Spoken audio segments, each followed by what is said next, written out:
Hi, so today we are talking about personal financial plans, what they are, how we create them, why we at Switchfoot view them as the foundation bit of advice upon which all other professional advice is built, whether that's accountancy, financial planning, legal, how you go about creating one, the ways that you use them, um, and really just the nuts and bolts and taking a look at how they work. So I suppose the starting point is, what is it? In its simplest form, it's a document that we create together. It's a document that first describes the people in your life that you're planning for. In most cases, that's your immediate family.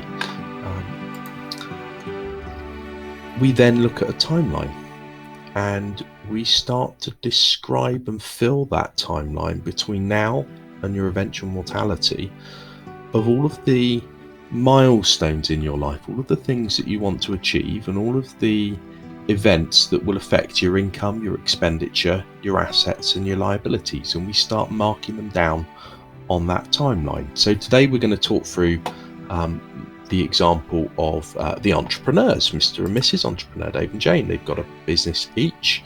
They've got 2 kids, Jack and Jill. And we can see that actually the youngest child, Jill, is still at university. She's just started, and so one of the expenses that they've got is funding her university. What else do they want to do? They want to buy a new car next year, but Tesla Model 3, who wouldn't? They want to put an extension on their house, and then when they get to around 60, they want to sell up their businesses. They want to sell it for £1 million. They want to sell up their house. They want to plan a trip, and then the next year they buy a yacht and they sail the world for about 4 years. Then eventually they return to the UK, buy a dream house, the aspirational house, the one that they've always wanted. They're going to live there for 10, 11 years. They're going to have a massive round the world trip at some point.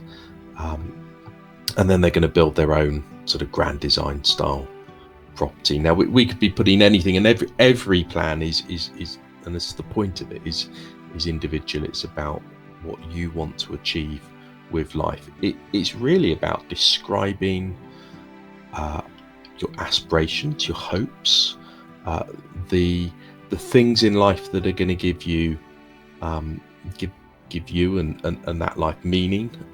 It's also about describing financial security and making sure that your finances are sufficiently robust to give you that dignity that you're going to need in retirement and in later life.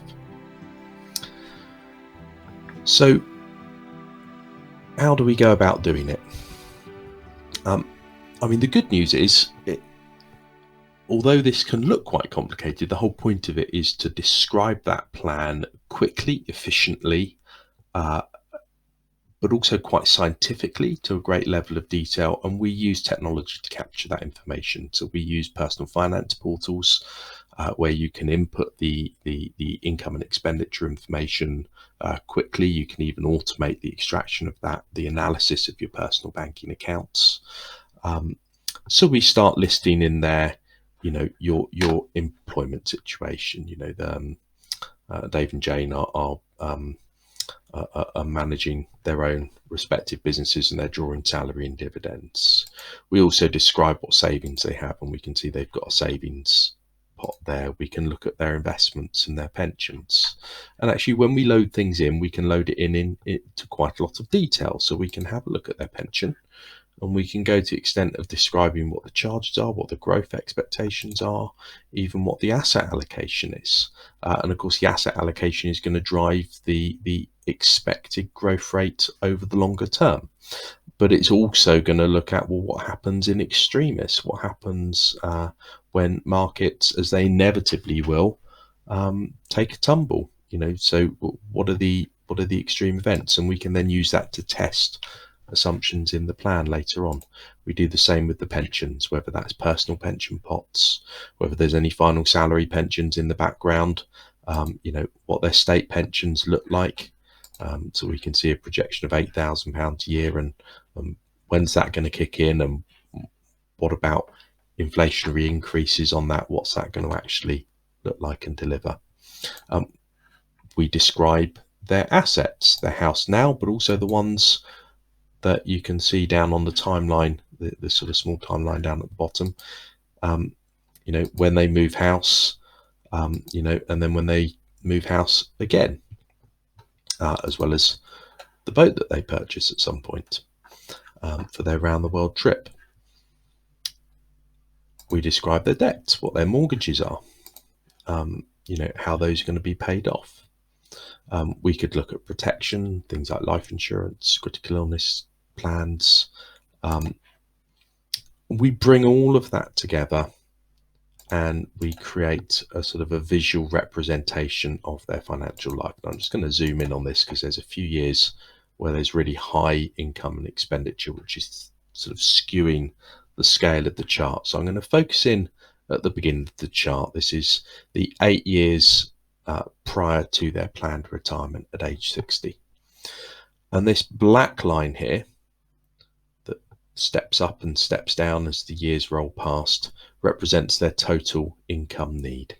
So that's going to be a combination of taxes, basic expenditure, all of the milestones that we've loaded in, all of the luxury expenditure. The pale blue line that tracks along the bottom is the core expenditure. That's the real heating and eating, and we can see it leaps in this year, and that's going to be because of the taxes. You don't have a choice about paying your tax, unfortunately. You can plan to do that in as efficient way as possible, but what taxes you owe, you will end up owing.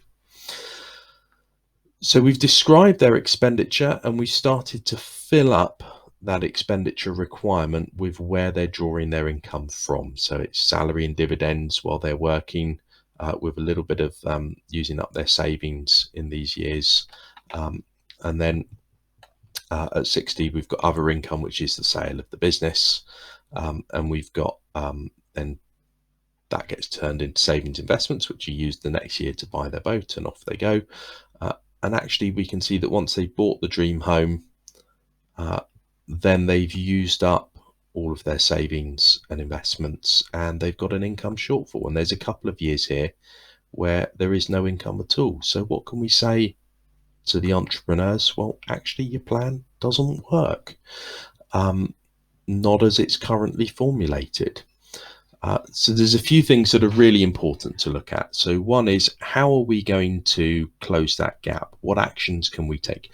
Do we need to rein back in the aspirations? Well, if they weren't running their own businesses, the answer would be yes. If they're not in control of their income to any huge extent, then, are we going to have to buy a cheaper house? Are we going to start compromising on those dreams and aspirations that they've got?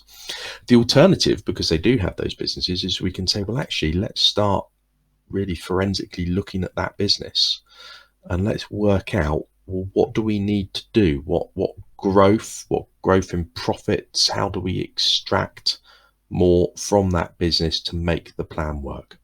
So the key here is that the business is there to serve them and not the other way around. And that's why this planning is absolutely fundamental, because everything comes back to what is it you're trying to achieve. We frequently get asked questions like, well, how do we structure our income more tax efficiently?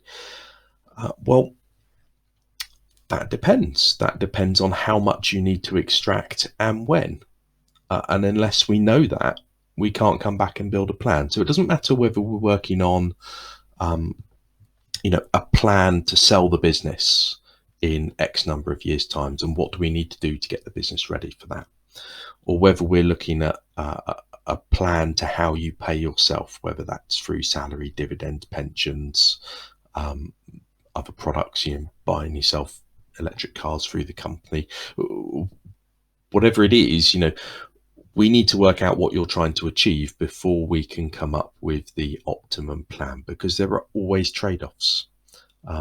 Something that might be more tax efficient might then mean that, well, you might struggle to get the mortgage that you need in a few years' time because you've not structured your accounts in a way that a mortgage underwriter is going to look at and be confident to lend on.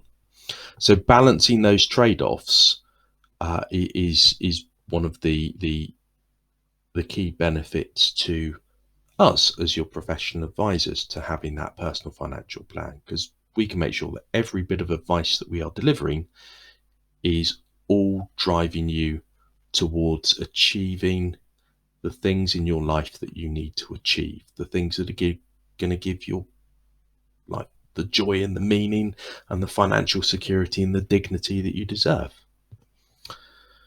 So that's why it's the foundation. How do we practically do that? I mean, the good thing is it's actually quite fun and engaging. This might look highly technical, but the technical bit that I really drive that, and I do that with you. The questions I'm going to be asking for you is I'm going to give you access to a portal. You can very simply enter some basic information based on analysis of your income and expenditure and your current assets, and I can talk you through that. It really doesn't take long. But then we're going to ask you questions like, what is it that you want to achieve? And in this example, we were talking about buying a boat. Well, do you know what? Get a picture of that boat, get a listing, get a prospectus of it. What does the dream house look like? Go on Zoopla, download a copy of it, show us a few different examples of what it could look like. And we then build that plan together in a collaborative session. At the end of that, we generate a document, and that becomes a living document. The financial plan will change and evolve, and it almost becomes circular.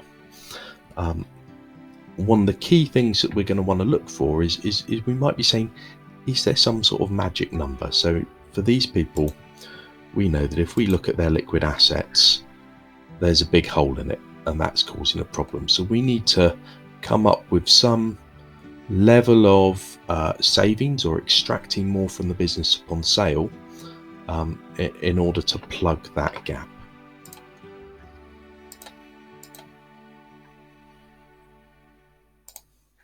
So we could look at that as an annual savings need or a lump sum. There's a number of ways of looking towards this. But what I'm doing now is I'm running a simulation to see if we can calculate, well, actually, how much do we need to put by during the 8 years that we are still working in the business prior to selling it, in order to plug that gap, both at that sort of middle stage, but also at the end of life, where we've got a care scenario that's been pretty devastating to their financial well-being. And the answer is, well, it's about £36,000 a year. So we can take that number back and we can start using that. We can build that into the business plan, and then we can start saying, well, what specific actions do we need to take within the business to drive an extra £36,000 of extractable profit, and gross it up, take effective tax accounts. What margins need to improve, how much do sales need to go up by, and convert those into things that we can really monitor and check with you, and really hold your hand to drive that business performance forward in the service of your personal financial plan. So I hope you've enjoyed this video. I'm almost certain that you do find value and meaning in creating your personal financial plan together. So I look forward to speaking with you. Please get in contact if you have any questions at all. Thank you. Bye.